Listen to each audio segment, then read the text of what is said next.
어머니, 김치는 그냥 현관 앞에 놓고 가세요. 손님들이 있어서 지금은 들어오시면 안 될 것 같아요. 또 다음에 오실 때는 미리 연락 좀 주세요. 친정어머니처럼 갑자기 오시면 저희가 당황스러워요. 이 말을 들었을 때 한겨울 찬바람 속에 김치통을 들고 서 있던 내 마음은 얼어붙었습니다.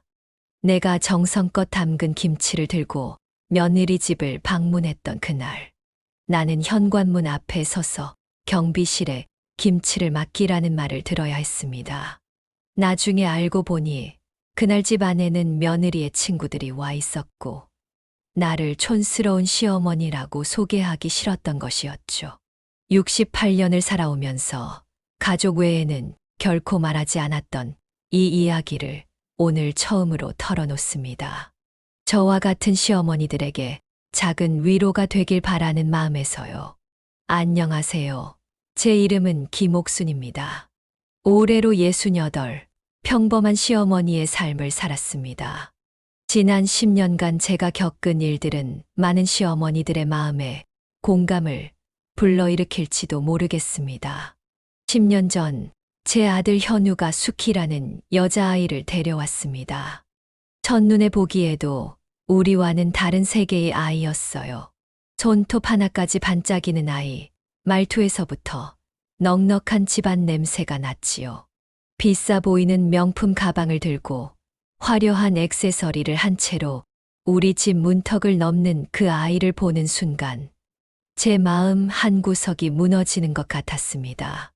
어머니, 이 사람이 제가 말씀드렸던 정숙희입니다. 현우의 소개에 수키는 깍듯이 인사했지만 그 눈빛에서 저는 무언가를 읽었습니다.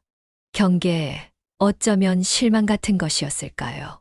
저희 집은 평범했습니다. 아니, 어쩌면 평범보다 조금 더 어려웠을지도 모릅니다. 남편은 소규모 건설 현장에서 일했고, 저는 동네 분식집에서 일하며 아들 현우를 키웠어요.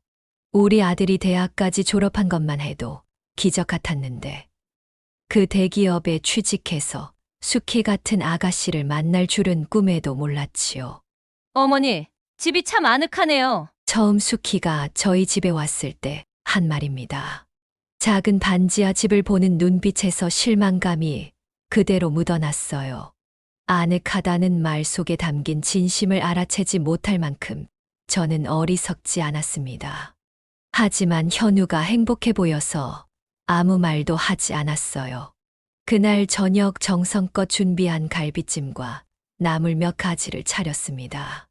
평소에는 잘 먹지 않는 음식이었지만 특별한 손님을 위해 며칠 전부터 계획했던 음식들이었어요. 어머니, 저는 육류를 잘 안 먹어요. 건강을 위해 주로 유기농 채소 위주로 먹거든요. 수키의 말에 저는 당황했습니다. 미리 알았다면 다른 음식을 준비했을 텐데. 그날 밤 수키는 밥 한 술, 나물 몇 가지만 겨우 입에 댔고 제가 며칠을 준비한 갈비찜은 거의 손도 대지 않았습니다. 집에 돌아갈 때 수키는 현우에게 속삭였어요. 제가 들으라는 듯이 그러나 모른 척하게끔 조절된 목소리로. 오빠, 다음에는 좋은 식당에 가자. 내가 살게. 그 말이 제 가슴에 꽂혔습니다. 무언가가 저를 찌르는 것 같았어요. 하지만 그때도 저는 입을 다물었습니다. 아들이 좋아하는 여자니까 시간이 지나면 나아지겠지. 그렇게 믿었으니까요. 현우와 수키의 결혼식은 저희와는 전혀 다른 세계의 축제였습니다. 호텔 결혼식장은 화려한 꽃으로 장식되어 있었고 하객들은 모두 고급스러운 옷차림이었어요. 저희는 평생 그런 곳에 가본 적이 없어서 어색하기만 했습니다. 수키의 드레스는 파리에서 주문했다고 했어요. 웨딩홀에 들어서는 그녀의 모습은 마치 영화 속 주인공 같았습니다. 반면 저는 평생 처음으로 산 정장을 입고 긴장한 채 앉아 있었지요. 수키의 친구들이 저를 보는 눈빛이 시어머니가 왜 저렇게 옷을 입었지? 라고 말하는 것 같았습니다. 결혼식 비용은 모두 수키의 부모님이 부담했어요. 남편과 저는 작은 예물과 약소한 축의금을 준비했는데 그마저도 수키 부모님의 호화로운 선물 앞에서는 초라해 보였습니다. 신혼여행은 유럽 3개국을 2주간 도는 고급 패키지였다고 해요. 저희는 신혼여행도 가본 적이 없었는데 말이죠. 결혼식장에서 수키의 어머니는 저에게 말했어요. 사돈 걱정 마세요. 우리 수키가 현우 잘 모실 거예요. 우리가 경제적으로 여유가 있으니 두 분은 그냥 건강만 챙기세요. 친절한 말이었지만 그 속에 담긴 의미는 명확했습니다. 당신들은 경제적으로 도움이 안 되니 아무것도 하지 마세요. 그날 처음으로 저는 며느리뿐만 아니라 그 가족 전체가 저희를 어떻게 보는지 깨달았습니다. 결혼 후 현우와 수키는 강남에 새 아파트를 마련했습니다.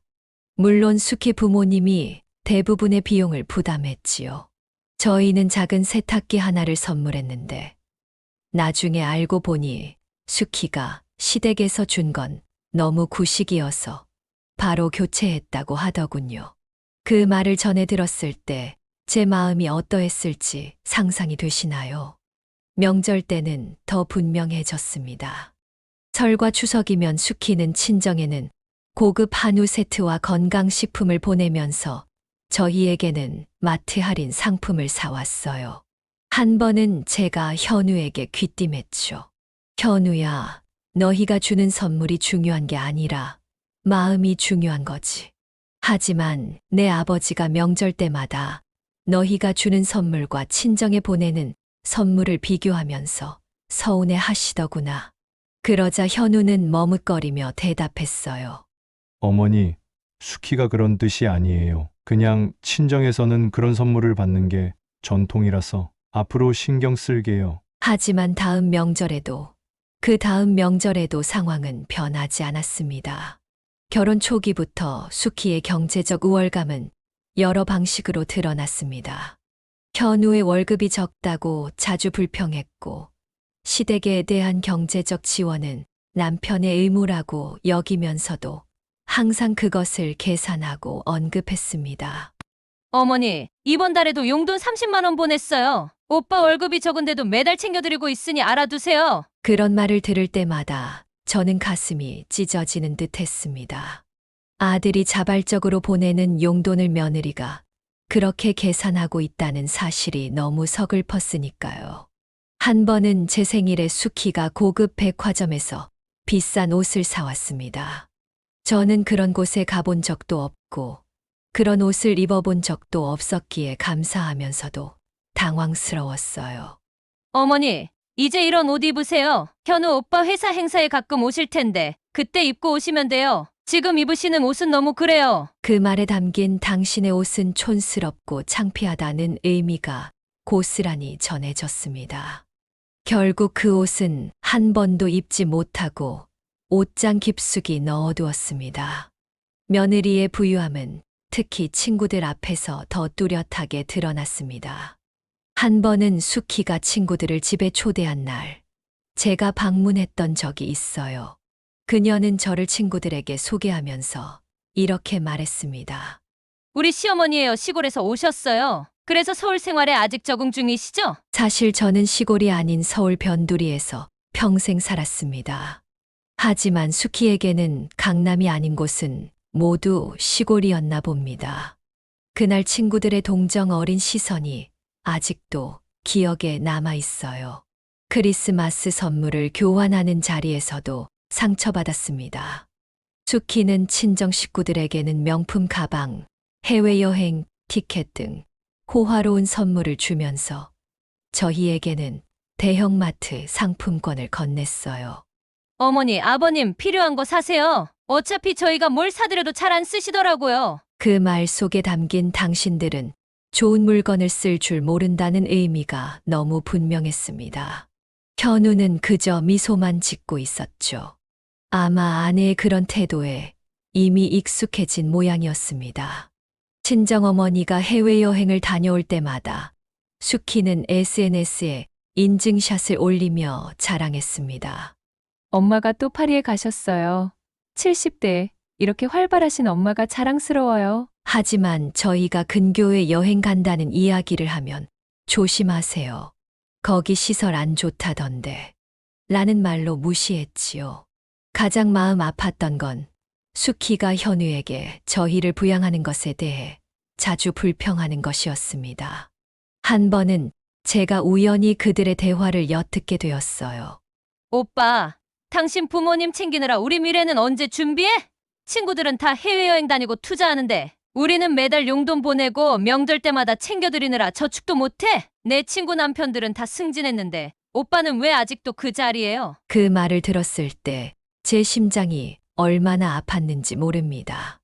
우리가 아들의 발목을 잡고 있다고 생각한다니. 그날 밤 저는 남편에게 말했습니다. 여보, 우리 현우에게 용돈 받지 말자.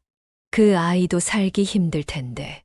하지만 현실은 녹록지 않았습니다.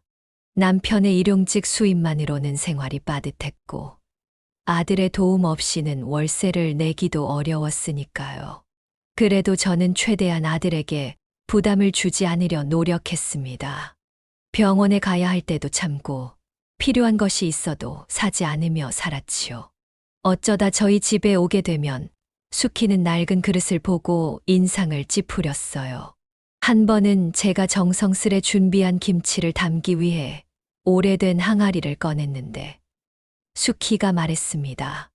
어머니, 요즘은 이런 옛날 방식으로 김치 담그시는 분들이 거의 없어요. 저희 어머니는 다 위생 스테인리스 용기에 담그세요. 세균 번식도 적고. 그 말에 저는 평생 써온 항아리가 갑자기 부끄러워졌습니다.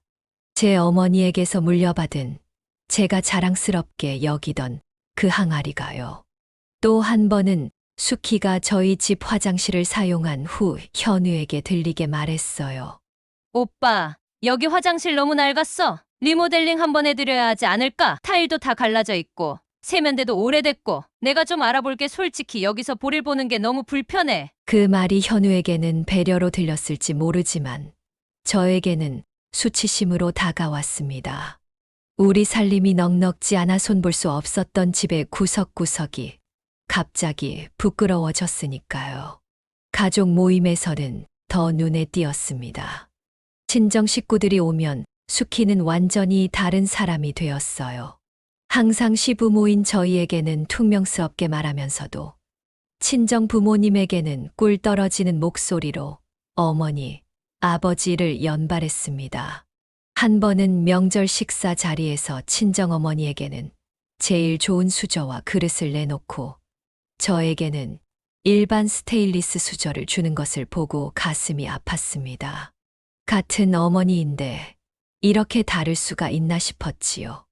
우리 집에서의 식사 모임에서도 수키는 친정어머니 옆자리를 꼭 지키며 음식을 떠서 먹여드리고 물도 따라주곤 했습니다. 반면 저는 음식을 더 드시겠냐고 물어볼 때마다 아니요, 괜찮아요 라는 짧은 대답만 들었지요. 심지어 한 번은 제가 식사 중에 물을 마시려는데 물병이 비어 있었는데도 아무도 채워주지 않았습니다. 결국 제가 직접 일어나 물을 가져왔지요. 어느 날은 제가 정성스레 준비한 김치를 친구들 모임에 가져갔다가 시어머니가 옛날 방식으로 담가서 좀 촌스러워요. 사실 제가 조금 계량해서 맛을 낸 거예요. 라고 말했다는 소리를 들었을 때는 가슴이 찢어지는 것 같았습니다. 그 김치를 담그기 위해 저는 새벽부터 일어나 배추를 절이고 양념을 버무리느라 손이 다 갈라졌는데 그런 정성이 촌스럽다는 한마디로 무너져 내렸습니다. 더 충격적이었던 것은 현우와 수키의 결혼기념일 파티였습니다. 친정 식구들은 모두 초대받았지만 저희는 마지막 순간에야 연락을 받았습니다. 그것도 현우가 몰래 전화해서 어머니, 오늘 저희 결혼기념일인데 집에 오세요. 수키는 조금 망설였지만 제가 설득했어요 라고 말했을 때 제 마음이 얼마나 아팠는지 모릅니다. 파티에 가보니 친정 부모님은 주인공 테이블에 앉아 있었고 저희는 구석에 배치된 자리에 앉게 되었습니다. 제 생일 때면 수키는 항상 비싼 선물을 가져왔어요. 명품 스카프, 고급 화장품 세트. 하지만 그것들은 제 생활과는 동떨어진 것들이었습니다. 한 번은 제가 용기를 내어 말했죠. 수키야, 이런 비싼 선물보다 그냥 맛있는 음식이나 같이 먹자. 엄마는 이런 거 잘 사용할 줄 모르고 아까워서 그냥 넣어두기만 하게 돼. 그러자 수키는 웃으며 대답했어요. 어머니, 어떻게 사용하는지 제가 알려드릴게요. 이런 스카프는 이렇게 매면 돼요. 요즘은 연세 있으신 분들도 다 이렇게 하시더라고요. 친정어머니도 이런 스타일 좋아하세요. 그 말 속에 어머니는 촌스러우니 제가 가르쳐 드릴게요 라는 뜻이 담겨 있다는 걸 저는 알았습니다. 하지만 또 다시 웃으며 넘겼지요. 그 스카프는 결국 한 번도 사용하지 못한 채 서랍 속에 묻혔습니다. 첫 손주가 태어났을 때 저는 정말 기뻤습니다. 드디어 할머니가 된 거예요. 병원에 찾아갔더니 수키의 어머니가 이미 와 계셨고 아기를 안고 계셨습니다. 할머니가 왔네. 수키의 어머니가 아기에게 말했어요. 저도 손주를 안아보고 싶었지만 수키는 어머니, 오늘은 아기가 좀 예민해서 다음에 오시면 안아보세요. 라고 말했습니다.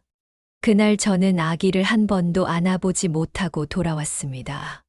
나중에 알고 보니 제가 병원을 떠난 직후 수키 친구들이 아기를 번갈아 안아보았다고 하더군요. 손주가 돌이 되어갈 무렵 수키는 매주 아이를 데리고 친정에 갔습니다. 하지만 저희 집에는 한 달에 한 번 정도만 데려왔지요. 그것도 항상 서두르며 아기가 이상한 병에 걸릴까봐 걱정하는 눈치였습니다. 어머니, 여기는 습기가 많아서 아기한테 안 좋을 것 같아요. 잠시만 있다 갈게요. 그 말에 저는 속으로 울었습니다. 제 집이 손주에게 해롭다니. 그날 이후로 저는 손주가 올 때마다 이틀 전부터 집안 구석구석을 소독하고 햇볕을 들이고 이불을 말리며 준비했습니다. 하지만 수키의 태도는 변하지 않았어요. 가장 마음 아팠던 것은 수키가 친정엄마에게는 집 비밀번호를 알려주고 언제든 편하게 드나들 수 있게 해준 반면 저는 그들의 아파트 초인종도 함부로 누르지 못했다는 점이었습니다. 한 번은 정성스레 담근 김치를 들고 깜짝 방문했는데 수키가 현관문을 열어주지 않고 인터폰으로 말했어요. 어머니, 지금 집안이 좀 어수선해서요. 김치는 경비실에 맡겨주시면 나중에 찾을게요. 한겨울에 제가 무거운 김치통을 들고 찬 바람 속에 서 있는데 며느리는 저를 집 안으로 들이지 않았습니다. 그날 저는 김치통을 경비실에 맡기고 눈물을 흘리며 집으로 돌아왔습니다. 나중에 알고 보니 그날 수키의 친구들이 놀러와 있었다고 하더군요. 또 한 번은 아픈 손주를 보러 갔을 때였습니다. 문 앞에서 30분을 기다리게 한 후에야 수키가 나와서는 아이가 자고 있어서 지금은 들어오시면 안 될 것 같아요. 약은 제가 챙길게요. 라고 말하고 바로 들어가 버렸습니다. 그날 저녁 친정어머니는 아이를 돌보러 집 안에 들어가 있었다는 것을 현우와의 통화에서 우연히 알게 되었어요. 아이가 자라면서 저는 가끔 작은 장난감이나 옷을 사서 선물했습니다. 그러나 수키는 항상 어머니, 이런 건 아이한테 안전하지 않아요. 요즘은 친환경 제품만 써요. 라며 거절했습니다. 제가 산 물건들은 대부분 창고에 처박혔다는 것을 나중에 알게 되었어요. 반면 수키의 어머니가 사온 비슷한 종류의 장난감들은 할머니가 특별히 골라온 거예요 라며 소중히 간직했습니다. 현우는 이 모든 상황을 알면서도 모른 척했습니다. 어쩌면 알면서도 어쩔 수 없었던 것인지도 모릅니다. 어느 날 제가 용기를 내어 물었죠. 현우야, 수키가 우리를 무시하는 것 같은데 괜찮니? 그러자 아들이 말했어요. 어머니, 수키는 그냥 자란 환경이 달라서 그래요. 마음은 착해요. 시간이 지나면 나아질 거예요. 그 말을 믿고 10년을 참았습니다. 아들이 행복해 보였으니까요. 제가 할 수 있는 건 아들과 며느리가 행복하길 바라며 기도하는 것뿐이었어요. 또 한 번은 제가 울면서 전화했던 적이 있습니다. 수키가 제가 손수 뜬 손주의 털실 모자를 너무 촌스럽다며 버렸다는 이야기를 들었을 때였어요. 현우야, 엄마가 일주일 밤새워 뜬 모자인데 그렇게 버려도 되는 거니? 그러자 현우는 한숨을 쉬며 말했습니다. 어머니, 제가 수키한테 얘기할게요. 하지만 너무 서운해하지 마세요. 수키도 나름 아이를 위해서 그런 거니까. 그날 이후로도 상황은 나아지지 않았습니다. 현우는 항상 중간에서 양쪽을 달래는 입장이었어요. 하지만 점점 저희보다는 수키의 편에 서는 일이 많아졌습니다. 그러던 어느 날 예상치 못한 일이 벌어졌습니다. 제가 갑자기 심한 복통으로 쓰러진 것입니다. 병원에 실려갔는데 의사는 담낭염이 심각하게 진행되어 즉시 수술이 필요하다고 했습니다. 남편은 당황해서 현우에게 전화했고 현우는 회사 회의 중이었음에도 곧바로 병원으로 달려왔습니다. 하지만 수술비가 문제였습니다. 보험이 적용되어도 몇백만 원이 필요했는데 저희에게는 그런 목돈이 없었어요. 아버지, 걱정 마세요. 제가 해결할게요. 현우는 그렇게 말하고 밖으로 나갔습니다. 나중에 알고 보니 그는 회사 선배에게 돈을 빌리려 했지만 큰 금액을 갑자기 빌리기는 어려웠던 모양입니다. 그때 수키가 병원에 도착했어요. 수키는 처음에 의사에게 여러 질문을 했습니다. 정말 지금 수술해야 하나요? 다른 병원은 알아봤나요? 어떤 합병증이 있을 수 있나요? 그 순간 저는 돈 때문에 수술을 미루려는구나라고 생각했습니다. 이미 많은 빚을 지고 있었으니까요. 하지만 제 예상과 달리 수키는 의사와 상담을 마친 후 바로 수술 동의서에 서명했습니다. 그리고 자신의 카드로 수술비 전액을 선불로 결제했어요. 어머니, 걱정 마세요. 좋은 의사 선생님이에요. 제가 알아봤는데 이 병원이 담낭 수술로 유명하대요. 수키의 표정에서 진심 어린 걱정이 느껴졌습니다. 현우가 돌아왔을 때 수키는 이미 해결했어. 걱정 마라고 짧게 말했을 뿐이었죠.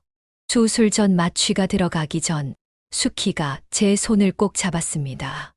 어머니, 꼭 이겨내세요. 우리가 기다리고 있을게요. 그 말이 얼마나 위로가 되었는지 모릅니다. 그리고 마취에서 깨어났을 때 병실에는 수키가 앉아 있었습니다. 현우는 아이를 데리러 잠시 나갔다고 했어요. 어머니, 다행이에요. 의사 선생님이 수술 잘 됐대요. 수키는 제게 물을 한 모금 먹여주었습니다. 그 순간 제 눈에서 눈물이 흘렀어요. 이런 상황에서도 어머니는 병원비 때문에 걱정하지 마세요라든가 제가 도와드렸으니 감사하다고 해야죠라는 말을 할 줄 알았는데 그런 말은 전혀 없었습니다. 회복 기간 동안 수키는 매일 병원에 왔습니다. 때로는 현우보다 더 자주요. 병실에 있으면서 그녀는 자신의 어린 시절 이야기를 들려주었어요. 사실 저희 집이 지금은 좀 괜찮지만 제가 어릴 땐 정말 가난했어요. 아버지가 사업에 성공하신 건 제가 고등학생 때였거든요. 그전엔 월세 단칸방에서 살았어요. 처음 듣는 수키의 과거였습니다. 그동안 저는 그녀가 태어날 때부터 부유한 환경에서 자랐다고만 생각했어요. 그때 기억이 너무 힘들어서 어쩌면 제가 그 기억을 지우려고 더 과하게 행동했는지도 모르겠어요. 어머니, 정말 죄송해요. 수키의 눈에서 눈물이 흘렀습니다. 그제야 저는 이해했습니다. 그녀의 과시적인 행동이 사실은 과거의 상처에서 나온 것이라는 것을. 병실에서 우리는 오랫동안 손을 잡고 울었어요. 퇴원 후 수키가 저희 집으로 찾아왔습니다. 이전과는 다른 태도였어요. 어머니, 이제부터 매주 함께 식사해요. 제가 음식 만드는 법도 배우고 싶어요. 특히 김치 담그는 법이요. 솔직히 어머니 김치가 정말 맛있거든요. 친구들에게 자랑하기도 했는데 이제는 제가 직접 만들어 보고 싶어요. 그날 이후로 우리의 관계는 완전히 달라졌습니다. 수키는 더 이상 경제적 차이를 언급하지 않았고 오히려 저희 집에 올 때마다 정성스럽게 음식을 준비해 왔습니다. 그리고 손주들에게도 할머니는 세상에서 가장 지혜로운 분이야 라고 말하곤 했지요.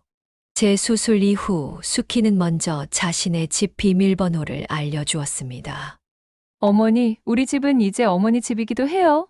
언제든지 오세요. 비밀번호는 현우 오빠 생일이에요. 그 말이 얼마나 제게 큰 의미였는지 모릅니다. 그동안 현관 앞에서만 기다려야 했던 제가 이제는 자유롭게 그들의 집에 들어갈 수 있게 된 것이니까요. 얼마 후 수키가 더 놀라운 제안을 했습니다. 어머니, 저희 집 근처로 이사 오시면 어떨까요?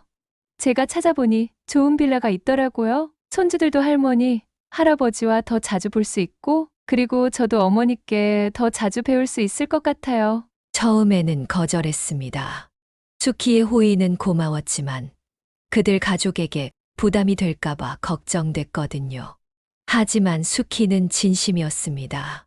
어머니, 이건 제 진심이에요. 그리고 사실 도움을 받는 건 제가 더 많을 거예요. 아이들 봐주시고 살림 지혜도 배우고 제발 와주세요. 결국 저희는 그들 집 근처로 이사했습니다. 수키는 이사 비용을 모두 부담했지만 이번에는 그것을 자랑하거나 언급하지 않았어요. 대신 이제 가족이 가까이 살게 되어 정말 행복해요. 라고만 말했습니다. 새 집으로 이사한 날, 수키가 작은 나무 액자를 선물했어요. 그 안에는 현우와 수키의 결혼식 사진, 손주들의 사진, 그리고 저희 부부의 사진이 함께 있었습니다. 이게 우리 진짜 가족이에요. 어머니, 이제야 제대로 하나가 된 것 같아요. 그 말에 저는 눈물을 참을 수 없었습니다. 10년 만에 처음으로 진정한 가족이 된 기분이었으니까요. 요즘 저희의 일상은 완전히 달라졌습니다. 수키는 매주 김치와 된장 만드는 법을 배우러 오고 저는 손주들을 돌봐줍니다. 명절에는 함께 음식을 준비하고 가족 여행도 자주 갑니다. 지난 추석에는 더 놀라운 일이 있었어요. 수키의 친정 부모님과 저희 가족이 함께 모여 식사를 했는데 수키가 제가 만든 음식을 자랑스럽게 소개했습니다. 어머니가 만드신 거예요. 제가 배운 건데 아직 어머니만큼은 못해요. 그 말에 수키의 어머니도 제게 배우고 싶다며 다음에는 함께 요리하자고 했어요. 두 가문이 이렇게 화합할 수 있다니 상상도 못했던 일이었습니다. 가장 감동적인 일은 며칠 전에 있었습니다. 수키가 제 생일에 특별한 선물을 준비했는데 그것은 바로 우리 가족의 역사를 담은 사진첩이었어요. 사진첩을 넘기다 보니 마지막 페이지에 수키의 손글씨로 쓴 편지가 있었습니다. 그 편지를 읽으면서 저는 울었습니다. 10년의 긴 시간 동안의 상처와 오해가 모두 씻겨 내려가는 듯 했어요. 그리고 깨달았습니다. 이것이 진정한 가족의 의미구나. 서로 다르지만 결국은 하나가 되는 것. 가끔은 수키가 친정어머니보다 저에게 먼저 전화해 비밀을 나누기도 해요. 얼마 전에는 둘째 아이의 임신 소식을 저에게 먼저 알렸다면서 어머니가 가장 좋아하실 것 같아서 라고 말했습니다. 그 말이 얼마나 제게 큰 위안이 되었는지 모릅니다. 현우는 요즘 자주 웃습니다. 아내와 부모님 사이에서 더 이상 고민하지 않아도 되니까요. 돈이 많고 적음은 중요하지 않다는 걸 68년 살아오며 배웠습니다. 중요한 건 서로를 이해하려는 마음, 그리고 기다림이었어요. 물론 쉽지 않았죠. 다른 세계에서 살아온 두 여자가 갑자기 가족이 되어 서로를 이해하는 데는 시간이 필요했던 것 같아요. 돌이켜보면 며느리를 처음 만났을 때 저 역시 그 아이의 세계를 이해하려 노력하지 않았던 것 같아요. 저도 모르게 방어적이 되어 마음의 문을 닫아버렸던 거죠. 부잣집 딸이라는 선입견으로 수키를 판단했던 제 자신도 반성하게 됐습니다. 수키에게도 많은 변화가 필요했겠지만 저 역시 마음을 열고 변화할 필요가 있었습니다. 그리고 그 변화를 위해서는 시간과 때로는 위기가 필요했던 것 같아요. 저는 이제 행복한 시어머니입니다. 며느리와 함께 김치도 담그고 손주들과 놀아주면서 제2의 인생을 살고 있어요. 어쩌면 처음부터 며느리에게 마음을 더 열었다면 이 행복이 더 일찍 찾아왔을지도 모르겠습니다. 하지만 후회는 없어요. 모든 것은 때가 있는 법이니까요. 요즘 저는 자주 생각합니다. 삶은 결국 서로 이해하고 용서하는 과정의 연속이 아닐까. 수키가 변했듯이 저도 변했고 그 변화가 우리 가족을 더욱 단단하게 만들었다고요. 저희 이야기가 다른 시어머니, 며느리들에게 작은 위로가 되었으면 좋겠습니다. 지금 현관문 앞에서 김치통을 들고 서 계시는 분이 계시다면 희망을 잃지 마세요. 언젠가는 그 문이 활짝 열릴 날이 올 거예요. 기다림이 필요할 뿐입니다. 모든 시어머니들께 위로의 말씀을 전합니다. 오늘 긴 이야기를 들어주셔서 감사합니다. 이 이야기를 들으실 때쯤 누군가의 마음에 작은 변화가 시작될지도 모르겠습니다. 끝으로 구독과 좋아요는 저희에게 큰 힘이 됩니다. 더 좋은 이야기로 찾아오겠습니다. 감사합니다.